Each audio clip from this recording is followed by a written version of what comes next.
결론은 마띠아라고 하는 사람을 제비 뽑아서 세워놓은 것으로 결론을 삼았습니다. 어떻게 보면 이것이 아주 바람직하고 지금까지 해온 방법이기 때문에 꼭 필요한 정당한 방법이라고 생각할 수 있습니다.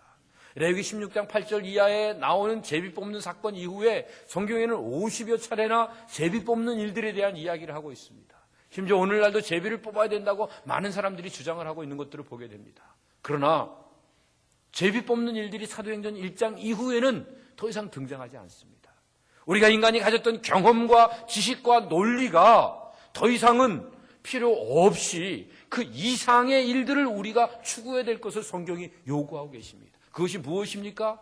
하나님의 뜻을 분별하기 위해서 이제는 제도가 아니라 성령의 인도하심을 따라 믿음으로 사는 일들이 필요하다는 사실을 우리에게 일깨워주고 계십니다. 이제 그들이 가졌던 결론은 제비 뽑아놓고 세워서 끝나는 것이 아니라 하나님의 원하심이 무엇인지 분별해 가면서 그 하나님의 원하심을 따라 믿음으로 살기 위해서 오늘도 내 안에 역사하시는 성령의 내주하심을 따라 성령의 감동하심을 따라 그 감동을 우리가 소멸하지 않고 믿음으로 순종하는 이런 모습을 갖는 일들이 필요한 것입니다. 그때에 우리 안에 감춰졌던 것들이 폭발되기 시작합니다. 우리 안에 숨겨졌던 것들이 다시 드러나지는 귀한 역사가 일어나게 됩니다. 우리가 예수 그리스도를 믿어 하나님의 은혜를 받고 하나님의 자녀된 특권을 갖고 있으면서도 여전히 세상에서 무기력하게, 무능력하게, 비겁하게 삶을 살고 있는 그 이유는 하나님의 뜻을 따라 하나님이 원하시는 것이 무엇인지를 분별하려고 하지 않고 우리가 가졌던 경험과 지식과 논리를 가지고 우리 인생을 결론 내리려고 하다 보니까 결국 마띠아 뽑아놓고 이게 다라고 하면서 거기에 내 자신을 들이니까 우리는 여전히 무기력한 자리에 떨어질 수밖에 없게 됩니다. 나를 핍박하는 사람 보면 미워할 수밖에 없게 되고 나에게 손해를 끼치는 사람 보면 멀리할 수밖에 없게 되고 누군가가 나를 칭찬해 주지 않으면 그 사람은 다 나와 대적이 되는 이런 안타까운 자리에서 맴돌며 살 수밖에 없게 됩니다. 그러나 하나님의 원하심이 무엇인지 우리가 결론 내리는 것이 아니라 성령의 인도하심을 따라 믿음으로 순종하면서 길을 걸어가다 보면 어느덧 나도 모르게 내가 가졌던 생각들이 잘못됐던 것들을 깨닫고 나를 핍박하지만 나를 욕하고 있지만 저들은 사랑이 필요한 사람이기에 다가가서 품어줄 수 있게 되고 그들을 위해서 축복하고 기도하는 모습을 가질 수 있게 되고 슬픈 자에게 기쁨을 전해주고 또 어렵고 힘든 자에게 사랑과 위로를 전해주는 이런 아름다운 모습을 가질 수 있게 됩니다. 더 나아가서 죽어가는 자들에게 생명을 전해주면서 하나님의 은혜가 어떤 것인지를 보여주기 위해 자기를 부숴가는 이런 모습을 가질 수 있게 됩니다. 왜냐하면 성령이 내 안에 역사하시는 이런 아름다움을 따라 자기를 들여갈 수 있기 때문에 그렇습니다.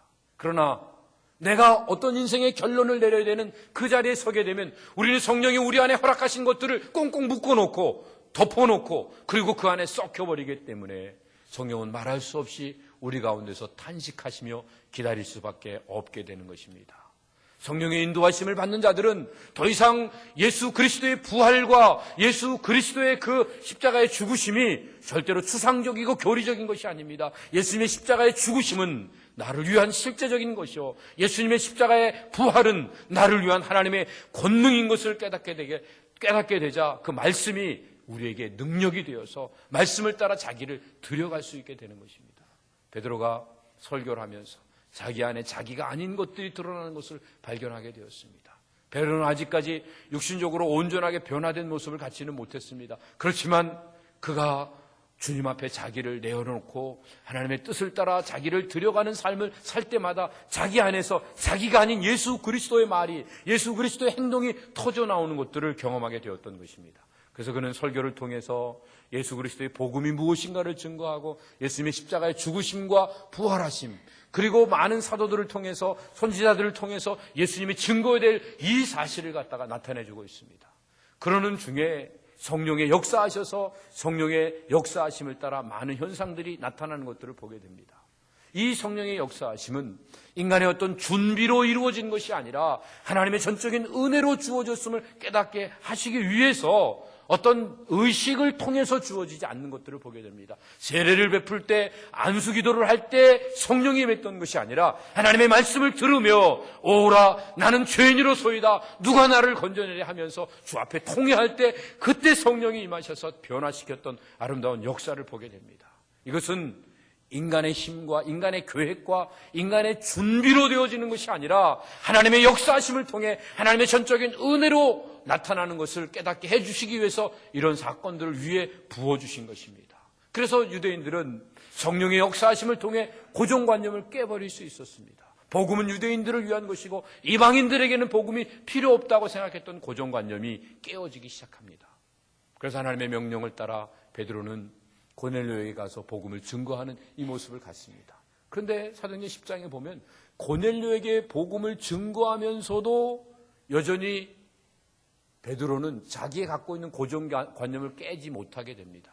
자기가 베드로 이제 유대인으로서 이방인 고넬료에게 복음을 증거하는 게 불법이라고 여기고 있습니다. 그렇지 않습니다. 성경은 불법이라고 이야기하지 않습니다. 온전히 깨닫지 못했던 것들을 내가 잘못 인식하고 있던 것들을 다 내려놓는 일들이 필요합니다. 다 내려놓으면 자기를 깨어뜨리면 그 다음에 성령님이 우리 안에 자유롭게 역사하시며 우리 안에 아름다운 역사가 온전하게 이루어지는 일들을 보게 됩니다. 이렇게 베드로가 온전하게 역할들을 잘 못했는데도 불구하고 베드로를 통해서 역사가 일어났던 그 이유는 베드로가 자기를 부서뜨리는 구체적인 일들을 해나갔기 때문에 그렇습니다. 오늘 우리가 지금까지 인생을 살아가면서 100% 나 자신을 위해 살아왔던 인생들을 돌아봅니다.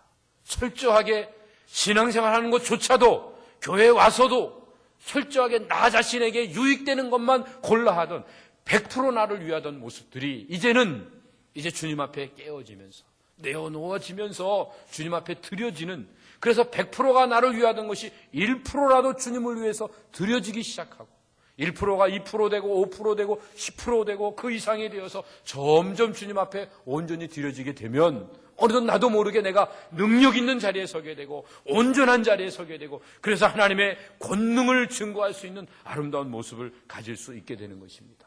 그러나 10년이 되고 20년이 되고 온갖 은사를 체험하고 온갖 많은 시스템 속에서 좋은 훈련을 받았다고 할지라도 조금도 자기를 부수지 않고 조금도 자기를 희생하지 않고 자기를 기쁨으로 내어드릴 수 없는 그 자리에 있다고 하면 아무것도 진짜 능력을 나타낼 수 없게 되는 것입니다. Nothing change.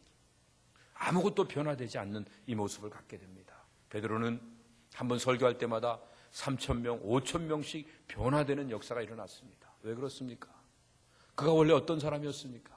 그는 원래 조그만 소녀 하나가 저 예수님하고 같이 있던 사람이다, 예수패다 이렇게 한마디 얘기하는 걸 듣고 아니라고 부인하고 끝나는 정도가 아니라 예수님을 욕하고 저주하고 그리고 멀쩡하게 살아서 돌아갔던 이런 비겁한 사람이었습니다.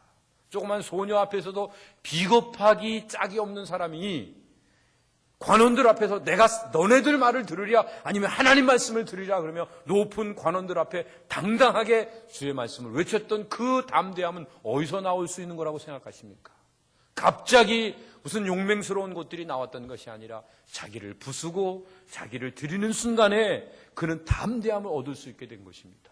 사랑하는 성도 여러분, 이 세상을 담대하게 이겨나가시기를 원하십니까? 그러면 주 앞에 우리 자신을 부숴드리는 만큼 우리는 세상에서 담대함을 누릴 수 있는 줄로 믿습니다. 이런 아름다운 역사를 위해서 오늘도 우리 안에 성령이 역사하십니다. 무엇이 바른 것이고 무엇이 옳은 것이고 무엇이 마땅히 해야 될 일인가를 깨우쳐 주시는데 초대교회 사람들과 오늘 우리 현 교회 사람들과의 다른 점이 있다고 하면 무엇이겠습니까? 초대교회 사람들은 성령이 역사하신다는 사실을 알면 그 즉시 순종하는 모습을 가졌습니다. 오늘날 문제는 성령이 역사하시지 않는 것이 아닙니다. 초대교회는 성령이 충만한데 오늘날은 성령이 나타나지 않는다. 그래서 교회가 썩었다, 교회가 잠자고 있다, 이런 이야기들을 하는 것들을 들어보게 됩니다. 그렇지 않습니다. 성령은 오늘도 우리 안에서 말할 수 없는 탄식으로 동일하게 역사하고 계신 줄로 믿습니다. 그런데 문제는 초대교회 성도들은 성령의 감동을 받는 그 순간 자기를 부수면서 들여가는 일들을 했는데 오늘 우리는 주저하고 있다는 것입니다.